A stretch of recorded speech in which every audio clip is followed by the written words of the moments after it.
Salute Bharat. നമ്മളോടൊപ്പം മുതിർന്ന മാധ്യമപ്രവർത്തകൻ എ ഹരികുമാറാണ്. സാർ സ്വാഗതം. നമസ്തേ സാർ, ഈ ഹോർമൂസ് കടലിടുക്കുമായിട്ട് ബന്ധപ്പെട്ട അനിശ്ചിതത്വങ്ങൾക്കിടയിലാണ് ഒരു സന്തോഷകരമായ വാർത്ത. ഒമാനുമായിട്ടുള്ള ഒരു കരാർ, വലിയ മുതൽ മുടക്കുള്ള ഒരു കരാർ ഇന്ത്യ സാധ്യമാക്കുന്നു. ഒരു വാതക പൈപ്പ് ലൈൻ ഒമാനിൽ നിന്ന് സൃഷ്ടിച്ചെടുക്കാനായിട്ടാണ് ആലോചന ഉള്ളത്. എന്താണ് സാർ അതിൻ്റെ വിശദാംശങ്ങൾ എന്തൊക്കെയാണ്?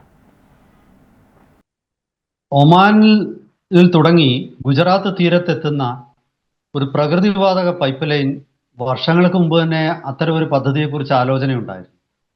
പക്ഷേ വലിയ ചിലവും അതുപോലെ സാങ്കേതികത്വം ഒക്കെ ആവശ്യമുള്ള പദ്ധതി അത് പിന്നീട് അതിൻ്റെ ഉള്ളതായിട്ട് തോന്നിയില്ല. കാരണം സുഗമമായിട്ട് ഗൾഫിൽ നിന്നും ഇന്ത്യയിലേക്ക് പ്രകൃതിവാതകവും എണ്ണയും ഒക്കെ എത്തുന്ന ഒരു സാഹചര്യം ഉണ്ടായിരുന്നല്ലോ. പക്ഷെ ഇപ്പൊ വീണ്ടും ആ പഴയ പദ്ധതി, അതിന്റെ പ്രസക്തി ഇപ്പൊ വീണ്ടും ഒന്നുകൂടി വർദ്ധിച്ചിരിക്കുകയാണ്. ഇത് കാരണത്താൽ ഗവൺമെന്റ് അത് വളരെ സജീവമായിട്ട് പരിഗണിക്കുകയാണ്. അത് സംബന്ധിച്ചിട്ടുള്ള പ്രാഥമിക ചർച്ചകളെല്ലാം പൂർത്തിയാക്കി.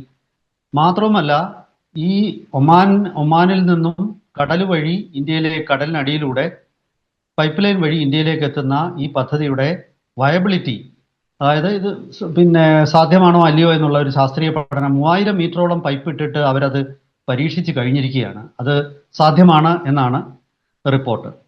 അപ്പൊ ഇതിന്റെ വിശദാംശങ്ങളിലേക്ക് ഒന്ന് പരിശോധിക്കാം.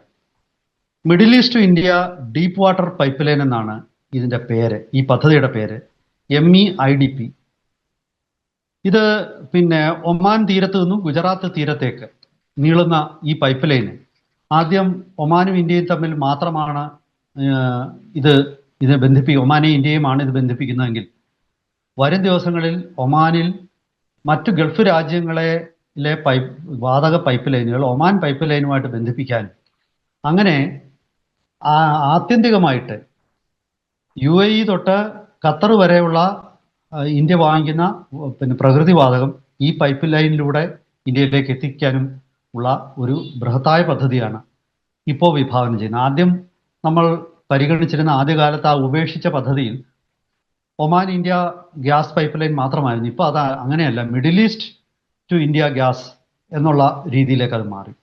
ഒരുപക്ഷെ ഭാവിയിൽ ഇങ്ങനെ ഒരു പൈപ്പ് ലൈൻ യാഥാർത്ഥ്യമായാൽ ഇന്ത്യക്ക് മാത്രമായിരിക്കത്തില്ല, ഇന്ത്യയിൽ നിന്നും തെക്കേ ഏഷ്യയിലെ മറ്റു രാജ്യങ്ങളിലേക്ക്, ഇപ്പം വേണമെങ്കിൽ പാകിസ്ഥാനെ തൽക്കാലം നമ്മൾ അതിൽ നിന്ന് പുറത്തു നിർത്തുക, പക്ഷേ നേപ്പാളിനോ ബംഗ്ലാദേശിനോ മ്യാൻമാറിനോ അതല്ലെങ്കിൽ ഇന്ത്യയിൽ നിന്നും ശ്രീലങ്കയ്ക്കോ ഒക്കെ ഈ പൈപ്പ് ലൈൻ ചിലപ്പോൾ പ്രയോജനപ്പെട്ടേക്കാം. അതുകൊണ്ട് തന്നെ ഈ പദ്ധതി ലാഭകരമായി കമേഴ്ഷ്യലി വയബിൾ ആണ് എന്നുള്ള സൂചനയാണ് ഇപ്പോൾ ഇത് പുറത്തു വരുന്നത്. മാത്രമല്ല, ഈ ദക്ഷിണേഷ്യ കേന്ദ്രീകരിച്ചുള്ള വ്യവസായികളുടെ, പല രാജ്യങ്ങളിൽ നിന്നുള്ള വ്യവസായങ്ങളുടെ ഒരു കൺസോർഷ്യം ഇതിൽ മുതൽ മുടക്കാൻ സന്നദ്ധത പ്രകടിപ്പിച്ചിരിക്കുകയാണ്. 40,000 കോടി രൂപയാണ് ഈ പദ്ധതിക്ക് ഉദ്ദേശിച്ചിരിക്കുന്ന എസ്റ്റിമേറ്റഡ് കോസ്റ്റ്. അതായത് ഏതാണ്ട് 4.8 ബില്യൺ ഡോളറൊക്കെ ചെലവ് വരും.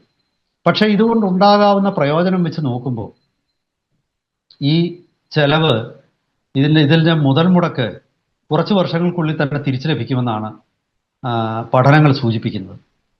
കാരണം ഒരു തരത്തിലും ഇത് നിലവിൽ വന്നാൽ പിന്നീട് വാതകത്തിൻ്റെ ഒഴുക്ക് ഒരു തരത്തിലും തടസ്സപ്പെടില്ല. ജിയോ പൊളിറ്റിക്സോ അതല്ലെങ്കിൽ മറ്റു രീതിയിലുള്ള എന്തെങ്കിലും പ്രകൃതിക്ഷോഭമോ ഒന്നും തന്നെ ഇതിനെ ബാധിക്കില്ല.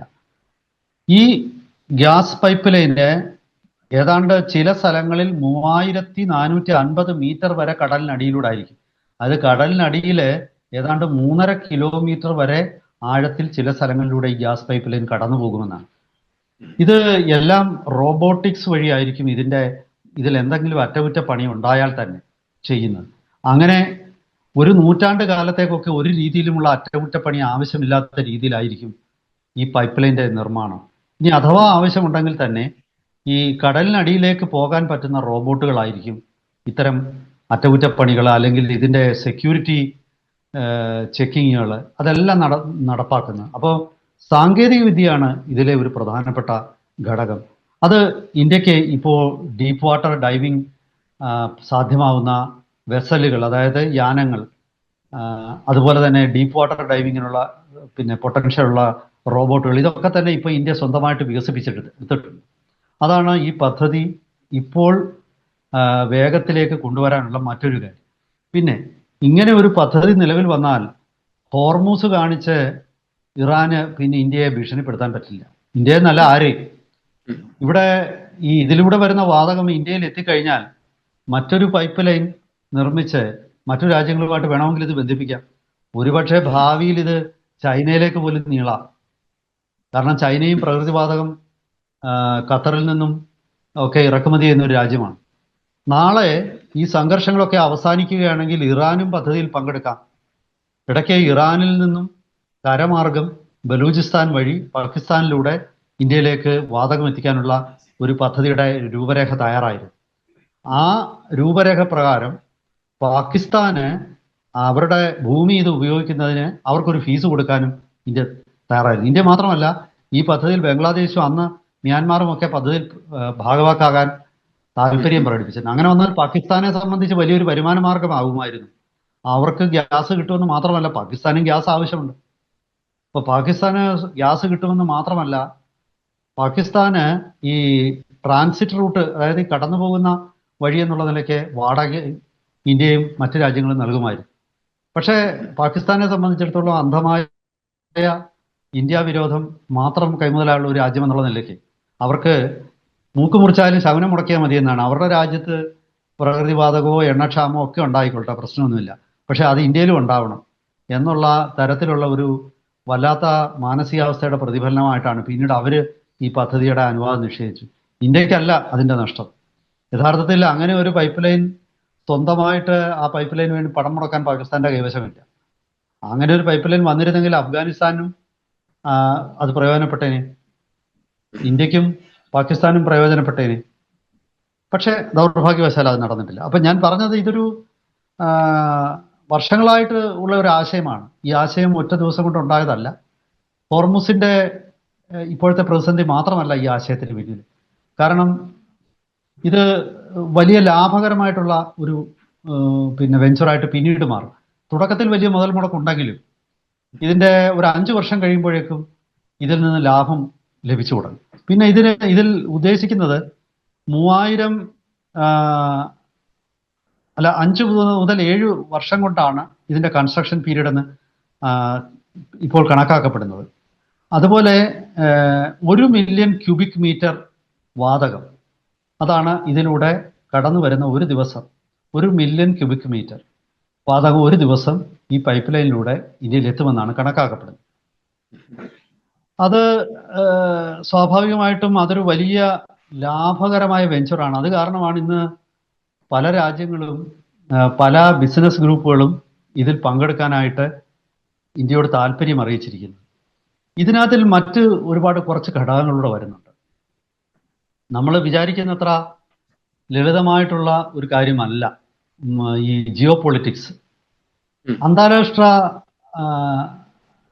രാഷ്ട്രീയം വരുമ്പോൾ ഏറ്റവും ഒടുവിൽ ഇപ്പൊ ഇതിനകത്തൊരു സംഭവം ഉണ്ടായിരിക്കുന്നത് ഹോർമൂസിൽ നിന്നും ജോയിന്റ് ആയിട്ട് കരം പിരിക്കാൻ ഇറാനും ഒമാനും ശ്രമിക്കുന്നു. അങ്ങനെ ഒമാനെ ആക്രമിക്കുമെന്ന് കഴിഞ്ഞ ദിവസം ഡൊണാൾഡ് ട്രംപ് ഭീഷണിപ്പെടുത്തിയിരുന്നു. അപ്പോ ഗൾഫിൽ ആകെ ഒരു വല്ലാത്ത ഒരു പരസ്പര വിശ്വാസമില്ലായ്മ ഇപ്പൊ പെട്ടെന്ന് ഉണ്ടായിട്ടുണ്ട്.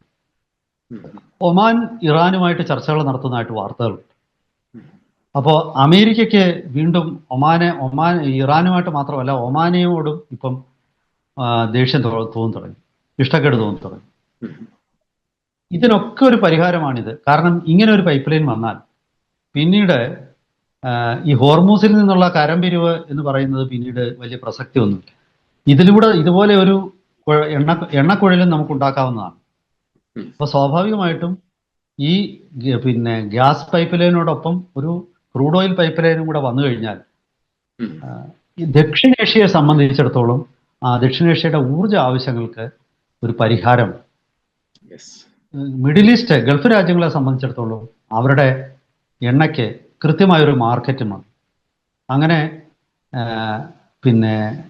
രണ്ടുപേർക്കും പരസ്പരം പ്രയോജനമുള്ള ഒരു പദ്ധതിയാണ് ഇത്. നിശ്ചയമായിട്ടും ഇതിനൊരു ബിസിനസ് വയബിലിറ്റി ഉള്ളത് കൊണ്ട് തന്നെ ഈ പദ്ധതി നടപ്പാക്കാനാണ് സാധ്യത കൂടുതൽ. അല്ലെങ്കിൽ മറ്റെന്തെങ്കിലും കാരണങ്ങളാൽ ഇത് ഉപേക്ഷിക്കണം. സാധാരണഗതിയിൽ നടപ്പാകുമെന്ന് തന്നെയാണ്. എന്തായാലും വരും ദിവസങ്ങളിൽ ഇതിന്റെ വിശദാംശങ്ങളും കൂടുതൽ സംബന്ധിച്ച വാർത്തകളുടെയൊക്കെ അടിസ്ഥാനത്തിൽ നമുക്ക് വീണ്ടും ഈ വിഷയം ഇതിന്റെ പല കോണുകളിൽ നിന്നും ചർച്ച ചെയ്യുകയും അത് നമ്മുടെ പ്രേക്ഷകരുമായിട്ട് പങ്കുവെക്കുകയും ചെയ്യാം. അതുവരെ എല്ലാവർക്കും നമസ്കാരം. നന്ദി സർ.